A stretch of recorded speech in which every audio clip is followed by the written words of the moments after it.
Hello, I'm Lizzie and this is Lizzie Reads, and welcome to part 2 of my Exploring Contemporary Romance reading vlog.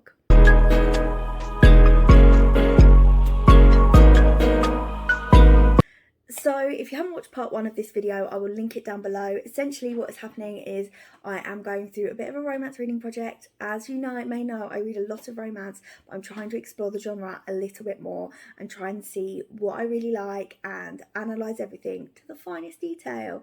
So I have been reading, rating and ranking romances on a 10-point system.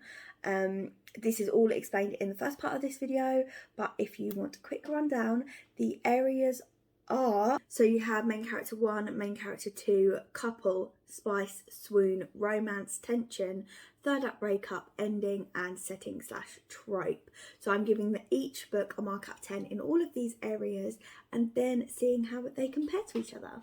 So the idea is quite straightforward and there's quite a lot going on. I did think it might be a little less obvious that I was filming these very far in advance, like these ending clips. But I had my hair cut, so now it's really obvious that some of them I waited weeks and weeks to give the final ratings for. I did write the ratings at the time, but I just haven't had the chance to properly sit down and film. In this one, we're going through the last 4 books in this, and then we are going to look at the overall ratings and rankings. So I'm about to start Red, White and Royal Blue for my first book of this project. And I don't actually know that much about it. It's by Casey McQuiston, and this is a I suppose this doesn't really count as contemporary, but I'm going to count it anyway because it is in kind of like an alternate universe. Well, actually no, is it an alternate universe? Is it like, I'm not sure, is it the president's son and the Prince of the UK or Prince of England? Or is it the if America had a king? I don't know. All I know is that I've heard really good things about Casey McQuiston's writing, and yeah, I really wanted to try one. And this is the one, like, this one appeals to me more over One Last Stop, just because One Last Stop has the like time travel-y stuff, which doesn't really appeal to me. But I really want to read I Kiss Shara Wheeler. Is it Shara or Shahara? Shahara. I Kiss Shara Wheeler. So that one really interests me, but I don't actually know what it's about. But I'm gonna get started, and I will speak to you when I get to like 50% or something.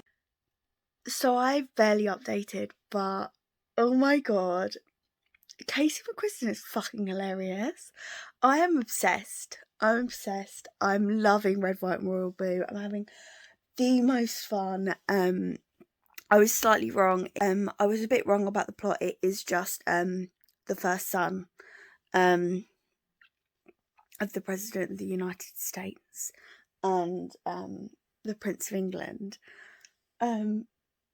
Not like an alternate thing. There is a novel I think that's like that, but I think that one's YA. This is not YA. I'm loving this. I'm loving the characters, the humour, the writing. I'm like invested.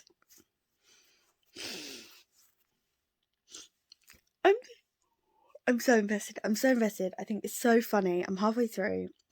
I'm definitely going to finish this tonight. I can't believe I've been sleeping on this. Like, I literally can't believe. I'm loving it. I'm having the best time. So much fun. The writing's hilarious. Some of the things they say to each other are the band. Oh, this is going to get such a high score. For me, personally. I'm loving it. Not my best look, but I just finished Red, White and Royal Blue, and I thought, I just can't even put into words how much I loved it. I was expecting it to be good, a little overhyped, but once again, for me, the hype lived up, and I'm so glad I read it. I had such a fun time. It was hilarious. I loved the characters. I was really rooting for them. I just feel really super squee, and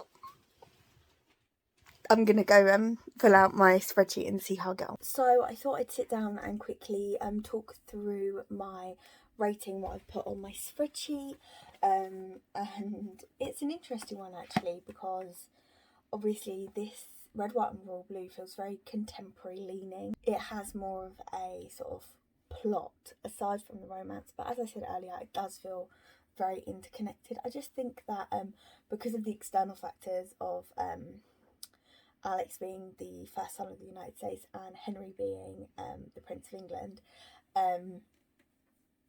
it makes there so much more stakes, so it adds a little bit more to it. So for main character 1, I made Alex main character 1 because it's from his perspective, kind of. It's the third person perspective, and I gave Alex 9.5. I think because he felt very fleshed out, and there was a lot to him. There was a couple of points where I was like, oh, okay, we're just rushing in this direction with his character development, but it was very, very slight, and I just thought I was being a little bit extra picky because I enjoyed it so much, if you know what I mean. I didn't want to just bombard it with 10s. I wanted to be a little bit critical, but I did really, really love Alex as a main character. I liked how you see him at the beginning and how he as a really cool kind of suave character. You get to know his softer side very, very quickly. And then main character 2 is obviously Henry, because you don't see from his perspective as much, in my opinion. And I gave him a 9 because I think we didn't see from his perspective. He wasn't quite as fully fleshed out. You got so much of his backstory and about his life and stuff. But I think it could potentially be... I would have just a little bit more from him. I would have put 100 if I wanted this to be the ideal book of my dreams. We would have had alternating perspectives, because I love alternating perspectives, but there was enough context given for each of those for it not to matter too much, and honestly really was a point, but I was just trying to be a little bit critical. And then as a couple I gave them 10 because I thought they were the sweetest. I love them together. I liked their banter, they were hilarious. For Spice, I gave it a 7 because although it felt relevant to the story, the amount of spice there was and how much there was, I do think that I just would have preferred a little bit more, a little bit later in the story, because it wasn't super duper spicy, and although that I think the smut isn't necessarily relevant, and as this is something that I'm finding, because this is traditionally published, I think that might have something to do with it. It's obviously less, it holds back a little bit, but personally I would have just preferred a smidgen more, and because it wasn't very spaced out, if you know what I mean. There's lots of references and it's not shied away from in any sense, but I just would have preferred a little bit more. Swoon 10, I was oh my god, gushing over these characters so much. I made so many visceral out loud reactions to this story that I don't normally do ever. I hardly ever have a straight out reaction, so that was a really, really good one for me. So I definitely had to give Swoon 10, and I gave Romance a 10 as well, because I thought the setup was really romantic. Their personalities were really romantic. I loved the way they spoke to each other once they were speaking about their feelings so much more. I loved the way that they spoke to each other. I loved the emails and the quotes, etc. I thought it was beautiful. For tension, I gave it a 7 because although it was tense because of their different lives and the press and the secrets, and also the presidential election that was the backdrop of this as well, it was all very tense for those reasons, but it just didn't feel like it was the most tense, but I kind of liked it for that. But I am going to give it a 7 for tension. So for third act breakup, once again, obviously not in this video because this is the second part of the video, but in the previous video it's really hard to talk about this third act breakup without spoiling anything. So if you don't want to know anything about this third act breakup and you have not read this yet, please skip over in the chapters below to the next part of the story. But I loved this. I loved that their relationship third act breakup happened in the middle of the story, and then we were past that. I kind of like that in a slightly longer story, or a more novel, something that's a little bit more like a novel, that when there's like a breakup in the middle, and then the third act breakup is more of a stress and a plot. There's something to overcome. So they had to overcome. Alex and Henry had to overcome being outed as a couple, and the fact that they stayed together through that was fantastic. I'm glad that they didn't split up.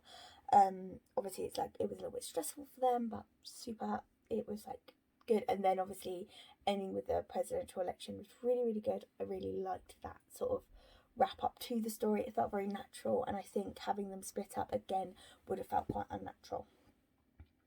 So spoilers over, but I did give it a 9 for third act breakup because I really liked the way it was done.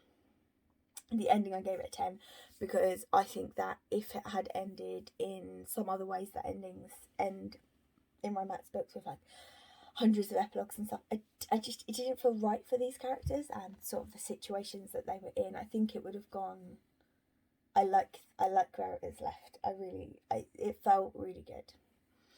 Also, for setting and trope, I gave it 10 because I loved the setting of the White House and Kensington Palace, and the trope of them. Like, there's such a weird, like, not weird, it's such an unusual trope.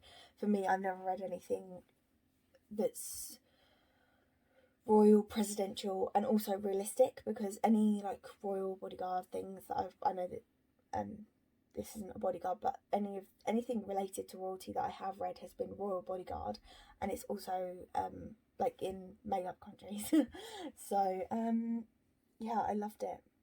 I thought it was so good, and that brings it at 91.5. So that's my highest so far, which is amazing because I'm really happy that I read it, and I'll maybe talk a little bit about it again in the ending of this video, because I feel like there's just so much I need to say, but I thought it was so good.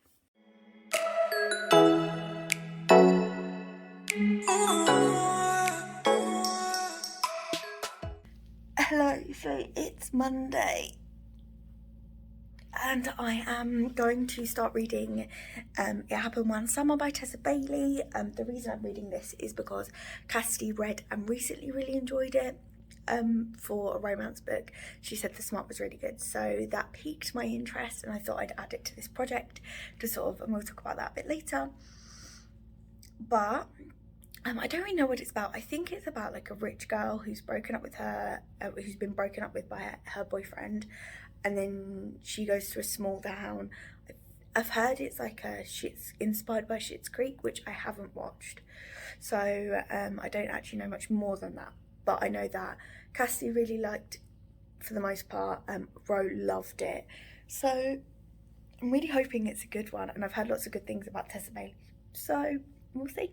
Just a little 50% update on It Happened One Summer. Have I hit a 5-star jackpot 2 books in a row? I can't believe, I'm having such a good time.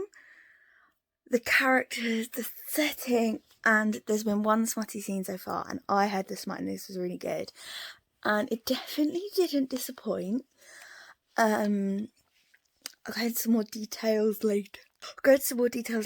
But like, the chemistry between this character, I'm gagged. I did not expect to, just after like Red, White and Royal Blue being so good, I did not expect to enjoy this one as much. I just think because I'd read the first line a couple of times, and I think it takes you a little while to warm up to a character like Piper.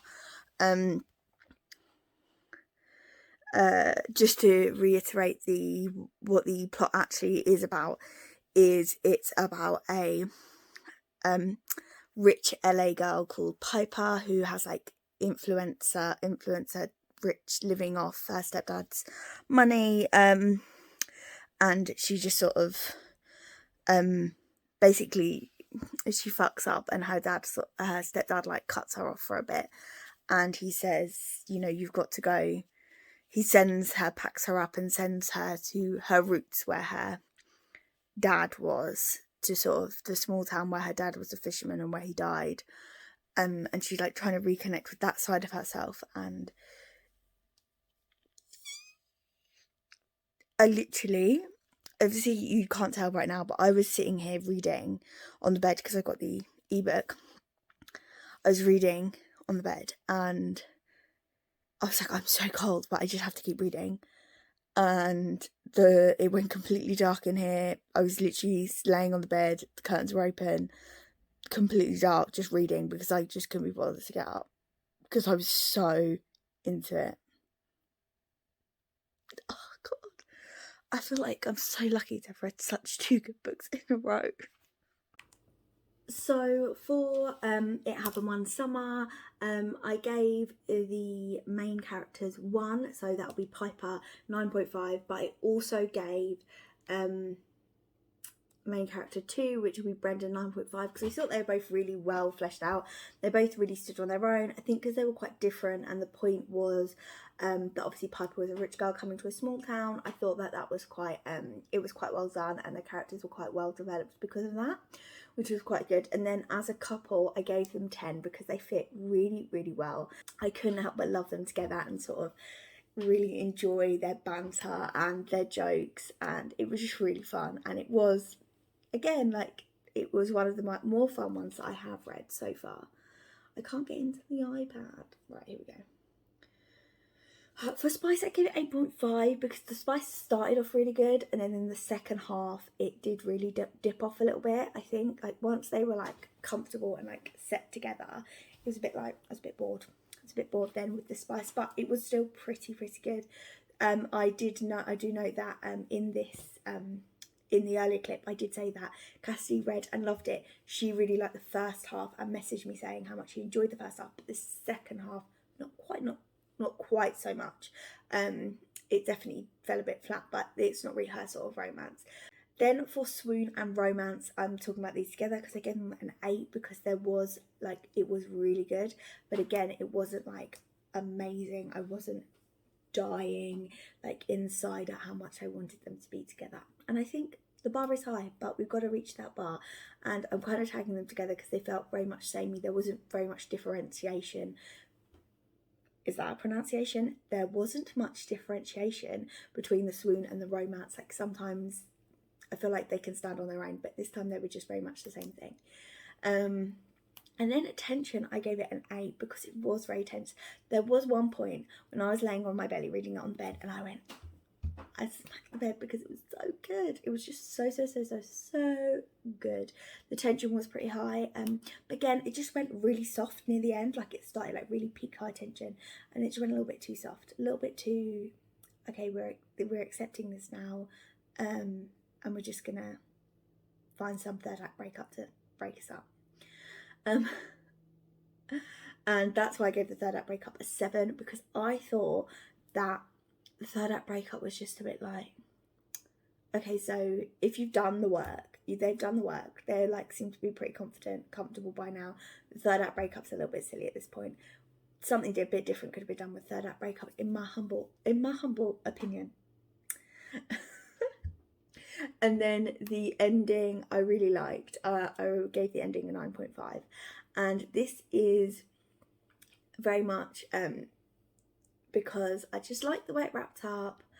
I liked that there was a little bit at the end, but there wasn't too much. It just felt it did really fit the story. Really fit the story. And the setting / trope, I gave 7.75 because, again, in the first half, the setting was really strong, like the small town was really strong, and then it just lost it in the second half, I think, for me. Although there was a bit like when they were on the boat and stuff, but there was a lot of stuff that could have been explored a little bit more. And the bar thing was just like, it was just there, but it wasn't like integrated. I liked a little bit more in all the settings we had. That would have been good. So in total, it received 85.75, which is pretty high. Basically, I gave it like a 4.75 stars, like very close, but it just wasn't perfect. I am being a little bit critical in these ratings more than I would, because obviously, for pure enjoyment, pure 5 stars, had a great time. It does think really distinctly in my mind. I kind of like having the separation when talking about it here. although I haven't got as many like factual moments, how much I can remember does sort of like explain why I might have rated things a certain way or why I was feeling a certain way. I do have quite vivid memories of it all, but I just remember distinctly the second half not being as good as the first half, but not enough to rate it really low. It just wasn't, it's just annoying because it could have been amazing. It could have been the best thing ever. Yeah, so 85.75 is quite high up there. It's definitely beating some of the ones that I was expecting to be a little bit higher, but you know, it's right up there, and we'll look at the rankings in the end.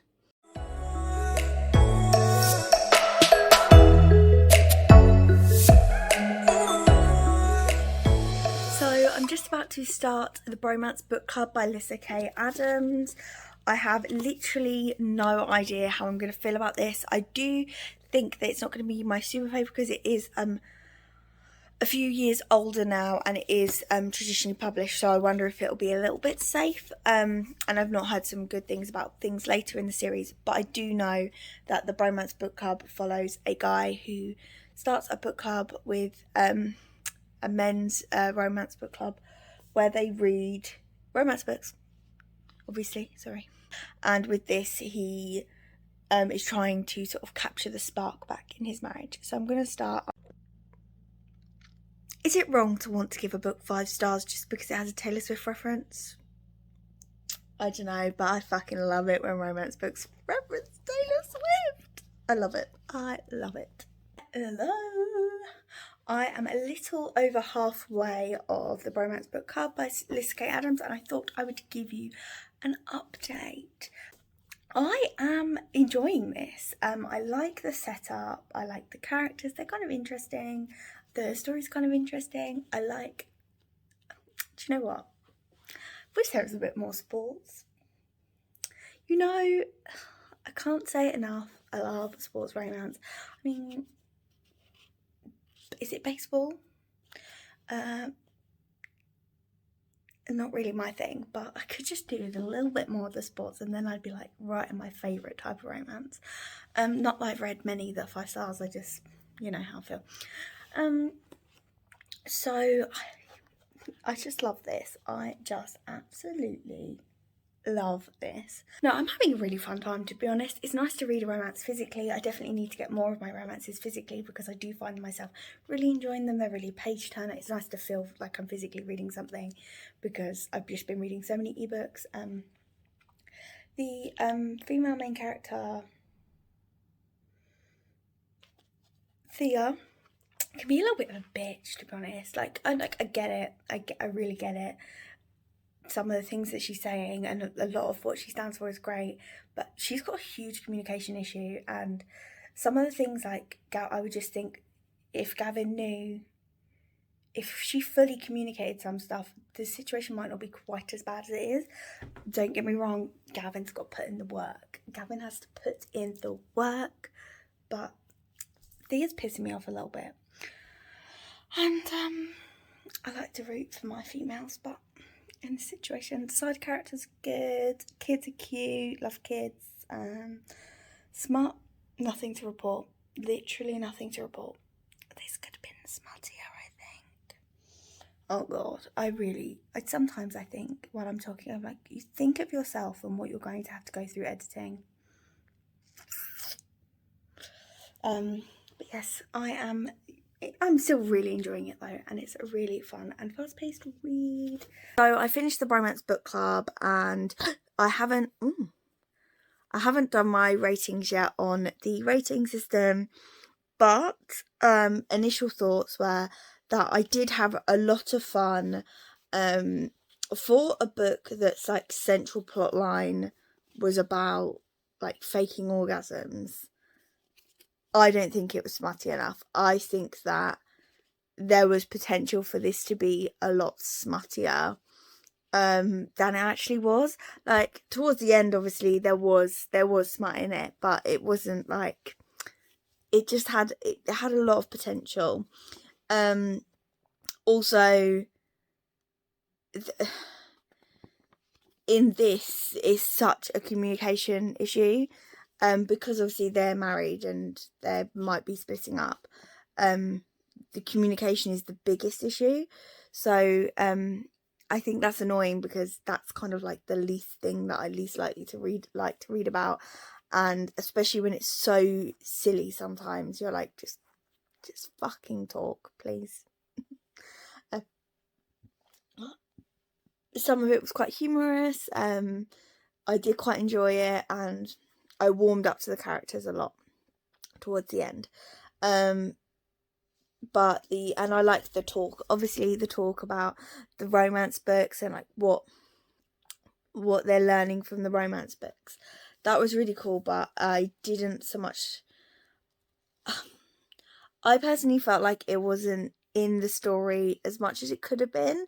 So instead of having a chapters of this book that he's reading, I would much rather him meeting up with his friends and talking about it like retrospectively. I think that would have been much funnier and would have opened a lot more up for the story. Next we have the Bromance Book Club by Alyssa K. Adams. We already know this, we're in the Bromance Book Club section. For the Bromance Book Club, my rankings are a little bit easier because I actually did talk quite a lot about this while I was reading it, and I did form a lot of opinions, which I think I still stick by very much, because we have main character 1 and main character 2. Main character 1 in this is Gavin, and because he is the protagonist of the story, and I gave Gavin a 7 because he was a really interesting character. He was very compelling, he was very well written, but his wife, which is, I've forgotten her name, Thea, I gave a 5 because she was really annoying, and I completely get the whole like losing yourself as a mum thing. Well, I don't get it because I'm not a mum, but like I understand that's really key for her character. But at the same time, she was a little bit unreasonable sometimes, and I think she could have been written better. I think had she been written better, I would have been more like, oh, okay, I can see both sides of the story. I mean, I can see both sides of the story, but I'm not being funny. Like, if you're married to someone, you can tell them. You should be able to tell them, okay, I'm not having an orgasm. But communication is key, folks. Communication is key. And then as a couple, I gave them 6.5 because when they were together, they were super cute. But was that because of the kids? Was that because of the kids? I don't know.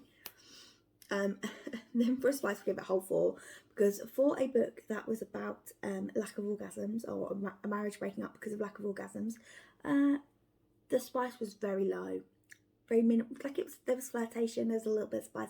Very poor, not very good, not very spicy at all. And it should have been spicy. Sorry, but for a spicy book, for a book about sex, should have been spicy. And then Swoon and Romance, I gave Swoon 4 because I just wasn't swooning for Gavin. Like he was like cute. I respected him. I respected the effort, and it was good. Could have been better. Could have been a lot better. And then for Romance, I gave it a 5 because the couple weren't selling it to me. There was no passion. There was no passion. But that doesn't mean I didn't like it. It wasn't top tier. For tension, I gave it a 6.5 because it was quite tense. There was quite a lot of stake. It felt like there was a lot that we could have been sort of looking at, and their relationship and the different areas and that. I did like that. I liked that. But again, not amazing. Just sort of like a little bit above middle of the road. Like it was a good point in the story. For the third act breakup, I gave it a 4 because I would have preferred this to be the kind of romance novel where there isn't much of a third act breakup. But there was, and it was annoying. Like, I just wish that it wasn't there. Like, it was just felt like it was unnecessary. Something near the end could have been done a little bit more to show that they've overcome and they're ready to commit and they're ready for the confession of love. It was stupid. The ending, I gave it a 4 because it just felt shit after that. Like that, it just ended on not a very good note. And for Setting and the Trope, are you for real, Lizzie? I gave it an 8. Actually, do you know what? I gave it an 8 because the marriage of convenience, second chance romance was done quite well. I liked it. It felt a bit different. I loved the Bromance book club. The book club was really good. That's why I gave it an 8, but I did knock 2 points off because he's a sports player and there was like minimal sports, and I love a sports romance. Please give me more. All I need is more. All I need is more. But yeah, so overall it got a 54, and let's look on Storygraph to see what I rated it. I gave it a 3.5. 3.25 is probably better, but it was good. I enjoyed it, but in terms of the romances that I have read, this is on the lower end. Yeah, so 54 is not too bad. It's, you know, it's there, it's present.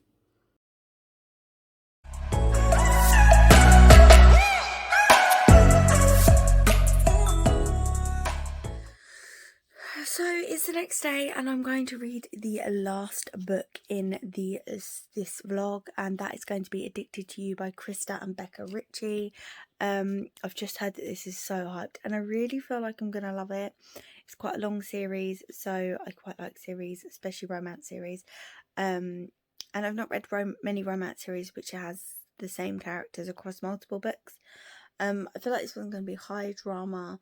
I believe that it's about two best friends who are in a fake relationship to hide to their families, because our main character Lily is addicted to sex, and her best friend Lauren, who she's in a fake relationship, is addicted to alcohol, and I believe that they are using their relationship to like cover this up. So this is super popular, so I'm really interested to see how I get on with this one. So I took a great big gap from reading Addicted to You by Krista and Becca Ritchie, and that's not because I wasn't liking it, it was just because I was away camping, so I didn't actually get a chance to read it. And I'm actually on page 154, and that's not quite halfway, but I thought, as like I've had like a natural break from it, I thought it'd be a good time to talk about my 50% update. I'm really enjoying it so far. It's really good, high drama. I like the characters, I like the situation, I like the sort of setup of the story. Things are sort of turning a little bit earlier than I'd expected, but I expect there'll be like lots of high drama, third, fourth, whatever act breakups. So something that I'm looking out for. So let's talk about my rankings for Addicted to You. And I, again, overall, really enjoyed this. Really good story, really interesting premise, really loved everything. Like, I loved a lot of the elements to it. And I did immediately want to move on to the next part of the series straight away. Like, I was really hooked on this.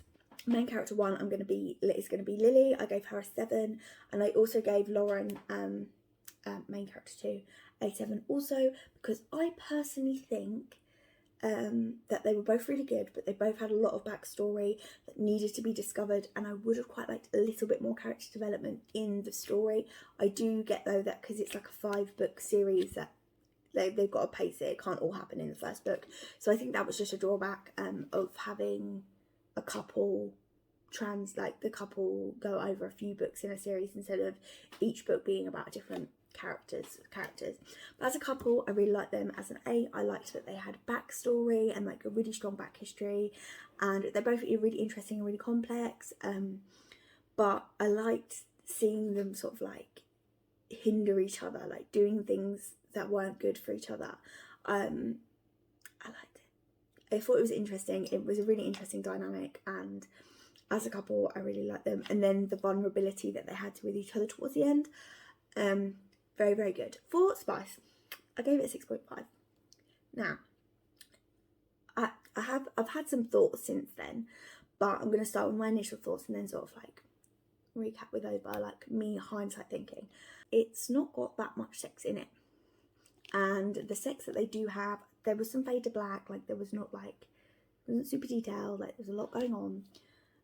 However, there was sex in it between them, and some of it was fade black, some of it was a little bit more detailed, and there was a lot of sexual content in here in general, lots of talk about like 18 plus, very mature themes going on in here.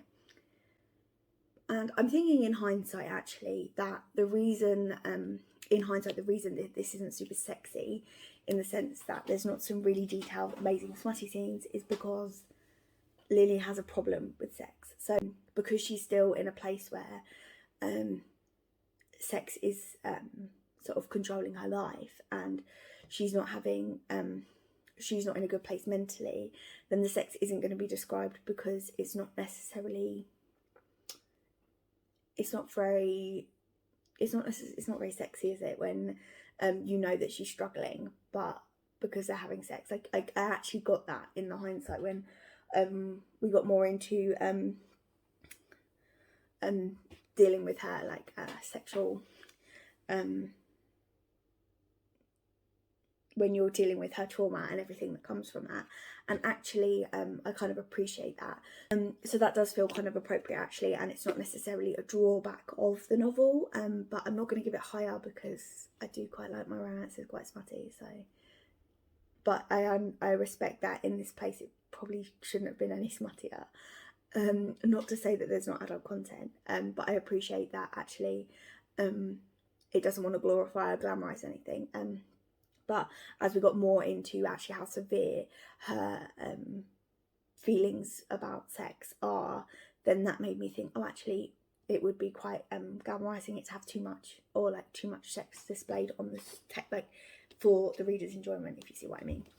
A bit of a complicated one, a bit of complicated on that one, but on the swoon there was a solid 4, and on the romance there was a solid 4, because I don't think there was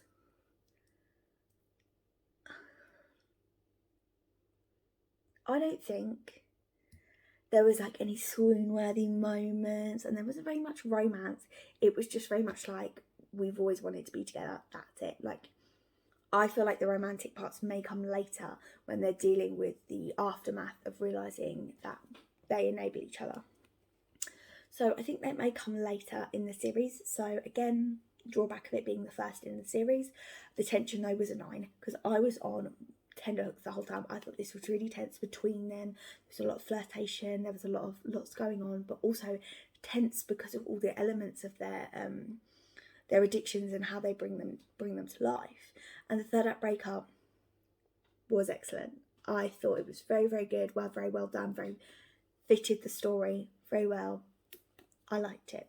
Well, I didn't like it, but you know, I liked the placement of it.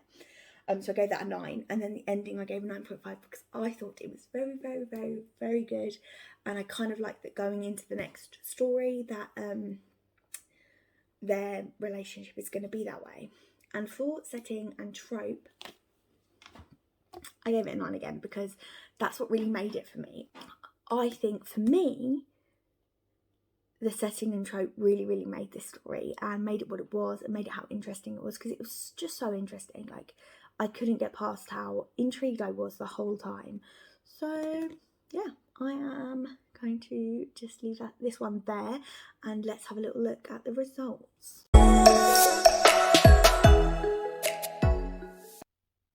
Shall we wrap round 2 of this up, finally? If I sound a bit stuffy, it's because I've just sneezed 3 times, but let's wrap this part of the video up. It's been a little while again. Life's been a little bit crazy for me. We've recently got the keys to our flat. There's lots of like interspersed vlogs coming where like I'm reading and stripping wallpaper and things like that.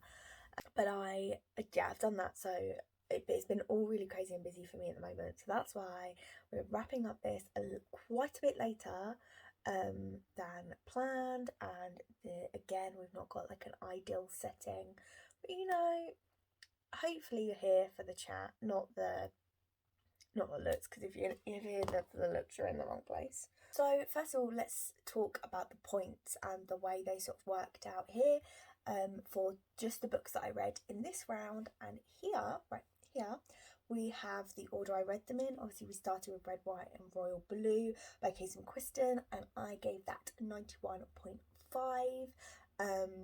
Definitely a 5-star. Really, really glad I read this. Then next I read It Happened One Summer, and I gave this 85.75.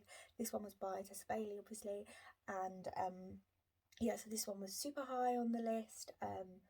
Really, you know, really enjoyed this one. Again, And then we read the Bromance book club, which got 54 points. And then lastly in this video I read Addicted to You, which got 73.25.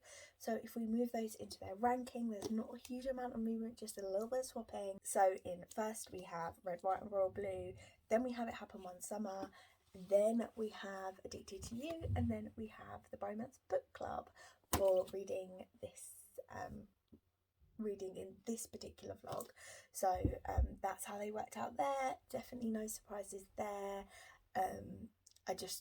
That's still how I feel even this time gone. Let's talk about the overall ranking, and then I will afterwards go into sort of some of the things and some of my thoughts after reading contemporary. And yeah, let's get started. We're going to go bottom up because in 10th place we have Heartless Player by R.C. Stevens. This was a DNF. I didn't make it past like the first 10%, but I've included it because there were reasons I didn't like it, if you don't remember. Then we have number 9, which is Good Girl Complex by L. Kennedy, which got 53 points.